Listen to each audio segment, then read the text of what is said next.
សួស្តីបងប្អូនថ្ងៃនេះមកធ្វើឆាជូរអែមម្ដងសម្រាប់បងប្អូនដែលគាត់អត់ទាន់ចេះធ្វើអាចមើលវីដេអូនេះបានហើយឆាជូរអែមហ្នឹងក៏បានញ៉ាំមួយបាយក្តៅៗឆ្ងាញ់ណាស់បងប្អូនអើយហើយថ្ងៃនេះខ្ញុំមានជាមួយនឹងត្រីក្រហមអញ្ចឹងខ្ញុំធ្វើត្រីក្រហមឆាជូរអែម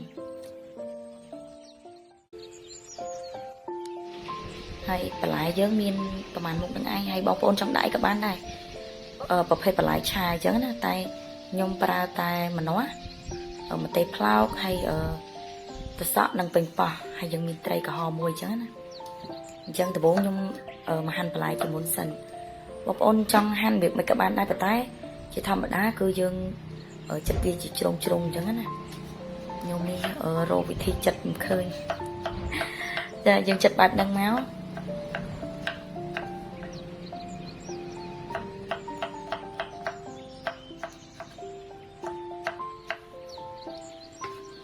ហើយបន្ទាប់ពីចិត្តត្រសក់ហើយយើងចាប់ដើមមក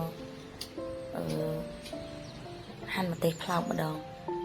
ម្ទេសផ្លោកហ្នឹងខ្ញុំដាក់ទាំងមូលដាក់ទាំងអស់ហ្នឹងមិនដាក់ទាំងមូលទេដាក់ទាំងមួយបន្លែតាមបងប្អូនចូលចិត្តចង់ញ៉ាំបន្លែច្រើនក៏ដាក់ច្រើនអញ្ចឹងណាចង់ញ៉ាំតិចក៏ដាក់តិចទៅអញ្ចឹងបន្លែយើងដូចខ្ញុំនិយាយអញ្ចឹងមានបន្លែប្រហែលមុខហ្នឹងឯង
ហើយយើងចាប់ផ្ដើមយកត្រីហ្នឹងមកឆូតវា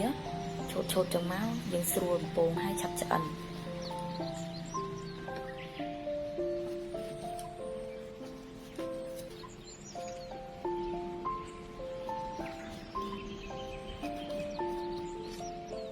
បន្ទាប់ពីឆូតត្រីហើយយើងចាប់ផ្ដើមមកដាក់ខ្លាញ់ដាក់ខ្ទះដើម្បីចៀនត្រីបងប្អូនថ្ងៃនេះអ្នកបញ្ចូលសលេងនេះដូចខ្ជិលដល់ហើយ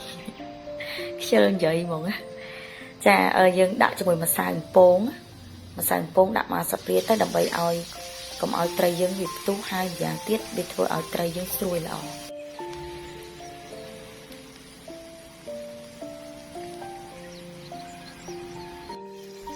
ធ្វើការបំពងត្រីហ្នឹងឲ្យវាឆ្អិន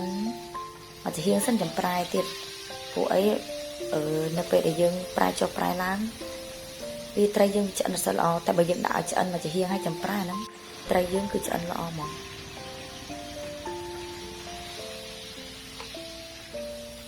បន្ទាប់ពីត្រីយើងឆ្អិនហើយយើងចាប់ផ្ដើមស្រង់ចេញមក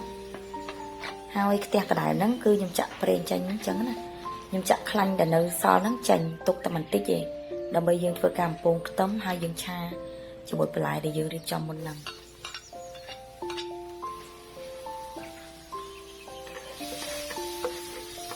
យើងធ្វើការរំលីងខ្ទឹមនឹងឲ្យឈ្ងុយសិនណាបងប្អូនរំលីងឲ្យឈ្ងុយហើយចាំយើងចាប់ផ្ដើមចាក់គ្រឿងផ្សំបន្តទៀតចូលចឹងណាបន្ទាប់ពីឡើងឈ្ងុយប៉ុណ្ណឹងហើយខ្ទឹមយើងមើលទៅរៀងក្រហមហើយយើងចាប់ផ្ដើមចាក់ទឹកត្រីចូលជាធម្មតាខ្ញុំរំលីងជាមួយស្ករប៉ុន្តែថ្ងៃនេះខ្ញុំអត់បានរំលីងជាមួយស្ករទេខ្ញុំរំលីងតែជាមួយទឹកត្រីដើម្បីឲ្យក្លិនវាមានក្លិនឈ្ងុយចឹងណាតោះមកខ្ញុំចាក់បន្លែដែលយើងហាន់មុនហ្នឹងចូលទាំងអស់ព្រមគ្នាតែម្ដងបងប្អូនភាគច្រើនណាគឺចេះដែរតែបើអ្នកអត់ចេះអាចមើលវីដេអូខ្ញុំបានអញ្ចឹងណាហើយខ្ញុំក៏មិនជាអ្នកមានបទពិសោធន៍អីដែរគ្រាន់តែថាយើងធ្វើមិនបានឆ្ងាញ់ចឹងក៏ចេះចែកនិយាយឲ្យបងប្អូនដឹងចឹងទៅហើយខ្ញុំប្រើមួយប្រេងខ្យងហ្នឹងមកសាព្រាបាយ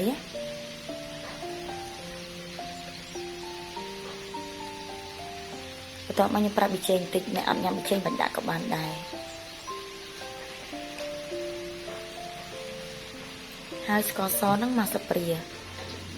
យើងកុំតន់ដាក់ស្ករច្រើនដោយសារតែយើងត្រូវ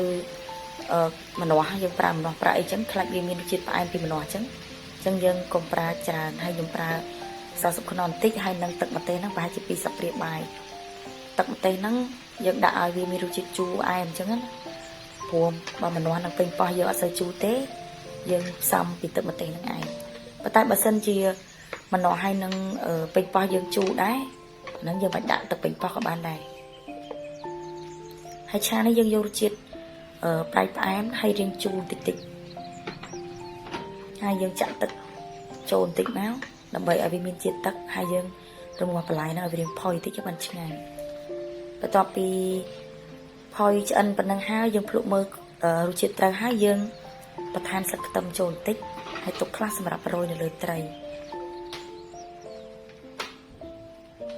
បន្ទាប់ពីបន្លែយើងដែលយើងឆានឹងឆ្អិនហើយយើងចាប់ដើមដួសដាក់ស្រោចពីលើត្រីមកបងប្អូនហើយមុខម្ហូបយើងធ្វើតែប៉ុណ្្នឹងឯង